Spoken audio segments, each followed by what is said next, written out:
e as relações ecológicas entre os seres vivos. Coloquem a data no livro, dia 8 de junho, no módulo 2, capítulo 6, tá bom? Páginas 229 a 236 do livro, ok? Vamos lá. Desequilíbrio nas cadeias e vias alimentares. Como a gente já estudou semana passada, existe um equilíbrio entre as cadeias alimentares na relação alimentar, né? Um animal se alimenta do outro, ok? Só que conforme a natureza vai sendo poluída, conforme as coisas vão acontecendo, né? Vai acontecendo o desmatamento, a poluição e uma série de outras coisas, faz com que aconteça um desequilíbrio nessa cadeia, ou seja, animais que antes comiam outro para se alimentar, acabam morrendo nesse meio desse caminho e ficando extintos, tá bom?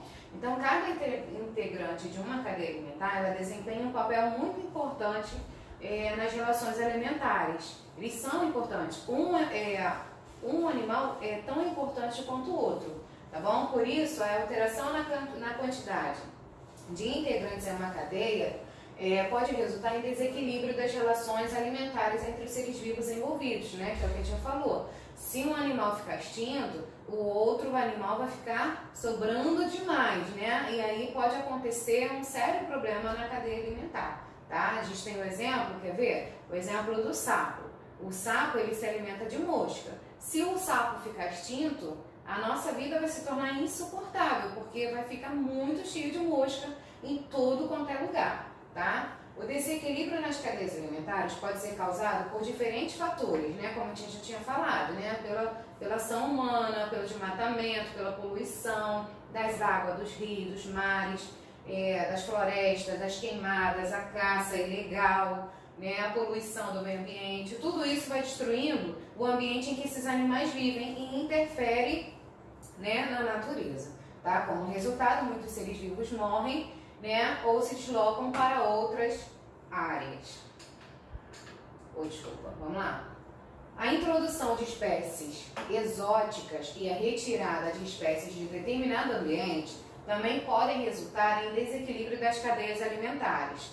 Esse desequilíbrio, por sua vez, pode provocar a redução da população de algumas espécies ou até mesmo a sua extinção, como a tia já falou, tá? A Sussuarana, por exemplo, ele é um exemplo de ser vivo que tem sofrido com o desmatamento e a caça ilegal. Então, se continuar desse jeito, esse animal, a alguns dias mais, a um prazo bem curto, ele vai se tornar extinto.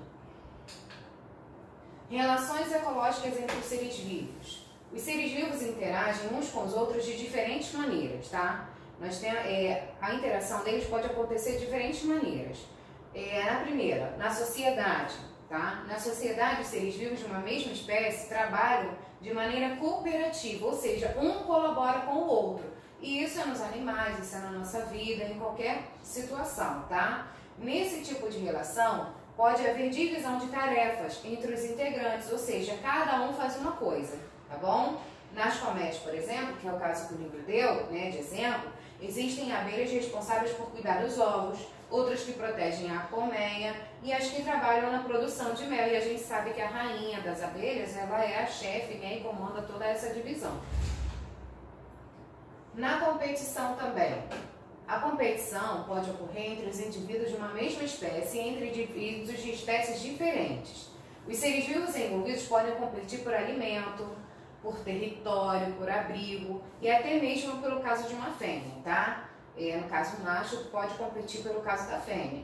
No caso de indivíduos da mesma espécie, ocorre também a competição por causa de parceiros, né, como a tia falou. De modo geral, a competição resulta em prejuízo para todos os envolvidos. Por quê? Acaba que um animal pode sofrer consequências tão graves nessa competição que eles podem vir a morrer, tá? Podem sair tão machucados que eles podem vir a morrer. Então, a competição é um modo deles interagirem, mas não é um modo muito legal, tá? Na predação, a predação em geral ocorre entre indivíduos de espécies diferentes, tá? Nesse tipo de interação, o indivíduo chamado predador alimenta-se de outro ser vivo chamado presa. O predador é beneficiado com energias e nutrientes e a presa é prejudicada, podendo inclusive morrer, né? O predador é aquele que vai caçar e a presa é aquela que vai ser a caça, tá bom? Parasitismo. Gente, parasitismo, quando eu costumo dar aula no dia a dia, né? Na sala de aula mesmo, eu costumo até falar para as crianças brincarem. E o piolho? Então, o piolho é um parasita e ele suga a nossa cabecinha, o sangue da nossa cabecinha, tá?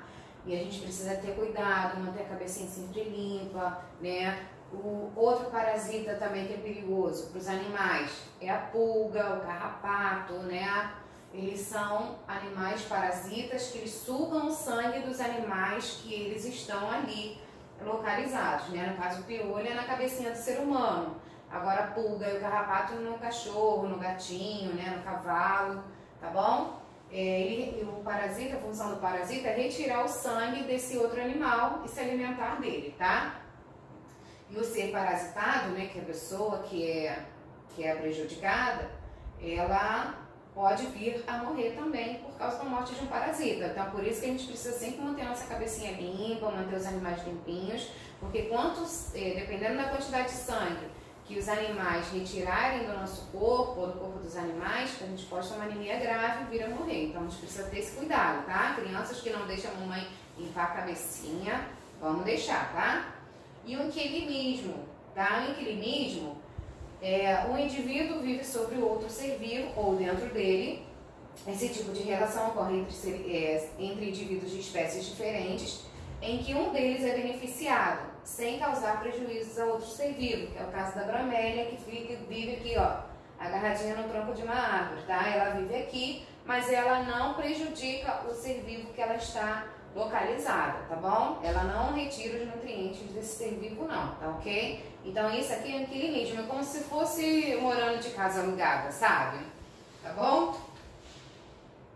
Os seres vivos não vivem isolados no ambiente. Se você prestar atenção ao seu redor, poderá identificar algumas relações entre os seres vivos, tá? Nós temos aqui, a tia colocou aqui o desenho, até que vocês têm no livro, né, na última página, tá? Que a gente que aqui tem a relação entre eles, tá? Aqui a predação, parasitismo, ó, aqui ó, a pulguinha, ó, querendo entrar no gatinho. A predação aqui, ó, o ano branco querendo pegar aqui, ó, a formiguinha, tá? Desculpa. O inquilismo, que é o caso da plantinha que fica agarradinha no caule da árvore. A sociedade, onde as formigas, elas se ajudam, aqui ó, as formiguinhas, elas se ajudam, uma colabora com a outra, tá bom? E aqui a cadeia alimentar, onde um animal se alimenta do outro. Qualquer dúvida pode estar chamando a tia no privado. Um beijinho, até a próxima aula.